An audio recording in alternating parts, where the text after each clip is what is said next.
Hello and welcome to the training video for the Hart Island Grave Visit request.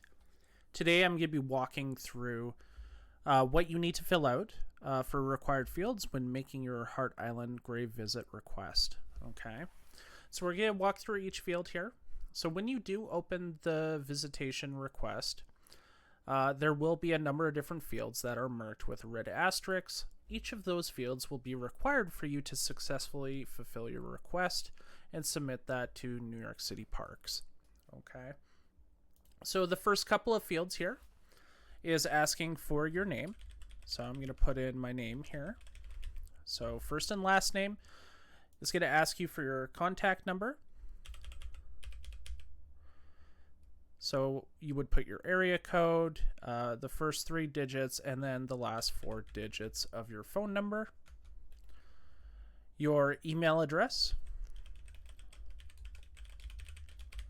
your contact relation to the deceased. So if you're visiting, say, your brother, a sibling, cousin, other family member, you would state your relationship to them.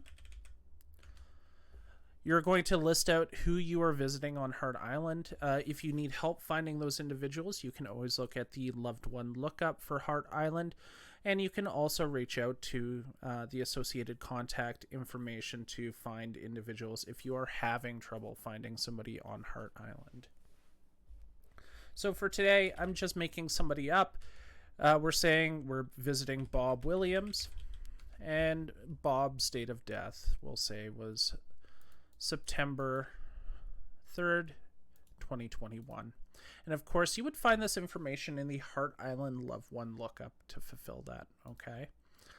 Next, you're going to be selecting age of death. So if Bob Williams was an adult, I'd be selecting that. Or if you're visiting an infant on Hart Island, you'd be selecting that. Next is our preferred date of visit. So the available visitations will be listed in this drop-down here.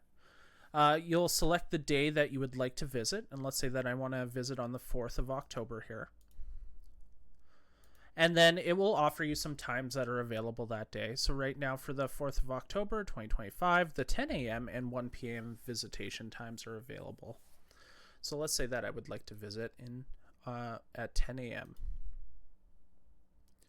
Our next question here is asking us on whether we require some accommodation for mobility issues, like let's say that we have a wheelchair or a mobility scooter or some other device that helps us get around. What you would be indicating here is that yes, you would need some accommodation for that. They'll just help the staff get the required tools or mobility aids that you require to navigate around Hart Island. Okay. If you do also require translation services, so this is the next question here, New York City Parks will do their best to accommodate you with a translator for that day or some translation services to help you navigate your visit on Hart Island. So I'm just going to say no today. And then last here is our question about visitors who are going to be accompanying me. Let's say that I'm visiting Bob here, and I'm bringing along 4 family members. You can choose between 1 to 4 people to come with you on your visitation. We'll do our best to accommodate you in your visitor group. You would, of course, list out their names and whether or not they need some accommodation as well. Okay. I'm saying Diana, no. And I'm going to say Jesse Williams here, no. And Tracy Williams, no. Okay. So just checking out the full name of your visitor, whether or not they need some accommodation. Lastly, just our blurb about our no-show policy. Give that a read. Understand that, continuous submissions and no-shows might affect future visits to Hart Island. And then our last certification level here, submitting that by submitting the form, you affirm that you do have a close relationship to the deceased gravesite you were visiting. Okay. When you've completed all the required information, the electronic form will allow you to submit the form.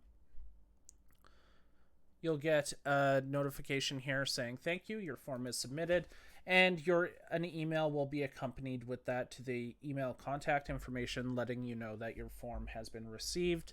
Afterwards, park staff will reach out to you to via phone or email to kind of go over the visitation with you, kind of what's expected in that, and give you further information. So I hope you found this training video useful in filling out your visitor application, and we hope to see you soon.